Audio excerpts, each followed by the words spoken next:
ମଣିଷ ନା ଯେତେବେଳେ ବଞ୍ଚିଥିବ ତା କଥା ଏଠି କେହି ବି ଶୁଣିବେନି, କେହି ବି ନୁହେଁ।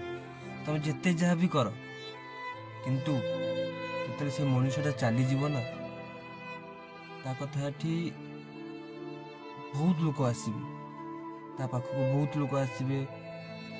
ତା କଥା ତ ଆଉ ଶୁଣିବେ ବି ନାହିଁ, କାରଣ ସେ ତ ଅଲରେଡ଼ି ଚାଲି ଯାଇଥିବ। କିନ୍ତୁ ତା ପାଇଁ ସବୁ କିଛି ଏଠି କରାଯିବ। ତା ପାଇଁ ଦରକାର ପଡ଼ିଲେ ଏଠି ଓଡ଼ିଶା ବି ବନ୍ଦ ହେଇଯାଉଛି। କିନ୍ତୁ ମୁଁ ଗୋଟେ କଥା ବୁଝିପାରୁନି, ଯଦି ସେ ଲୋକଟା ମରିଗଲା ପରେ ଯଦି ଓଡ଼ିଶା ବନ୍ଦ ହେଇଯାଉଛି ତା ନେବା ପାଇଁ, ତ ସେ ବଞ୍ଚିଥିଲା ଅବସ୍ଥାରେ କାହିଁକି ତାକୁ ଦିଆଯାଉନି? କ'ଣ ପାଇଁ ଦିଆଯାଉନି? ତମ ପାଖରେ ଯଦି ସେତିକି ପାୱାର ଅଛି, ତମେ ଓଡ଼ିଶାଟାକୁ ବନ୍ଦ କରିପାରୁଛ, ତାହେଲେ ସେଇ ପାୱାରଟାକୁ ତା ବଞ୍ଚିଥିଲା ଅବସ୍ଥାରେ ଦେଖାଅ ନା। ମରିଗଲା ପରେ କ'ଣ ପାଇଁ ଦେଖାଉଛ? ସେତିକି ତମ ପାଖରେ ପାୱାର ନାହିଁ। ମରିଗଲା ପରେ ଯଦି ଏଇଟା ଆମକୁ ଦେଖେଇ ପାରନ୍ତ, ତ ଯାହା ପାଇଁ ସିଏ ଆଜି ମରିଛି ତାକୁ କ'ଣ ଦଣ୍ଡ ଦିଆହେଲା ସାମ୍ନାକୁ ଆଣିପାରିବ? ଲୋକ ତ ଚାଲିଗଲା, କିନ୍ତୁ ଯାହା ପାଇଁ ସେ ପର୍ଟିକୁଲାର ମଲା, ସେ XYZ ଯିଏ ବି ହଉ, ତାକୁ ସେତିକି ଦଣ୍ଡ ଦିଅ। ଆଉ ସୋସିଆଲ ମିଡ଼ିଆରେ ସେଇଟାକୁ ଦେଖାଅ ନା ସେଇଟା ଦଣ୍ଡ ପାଇଲା ବୋଲି। ସେଟା ତମେ ଦେଖାଉନ।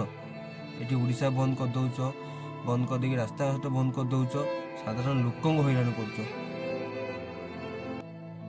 ବାହାରେ ଓଡ଼ିଶା, ଜୟ ଜଗନ୍ନାଥ।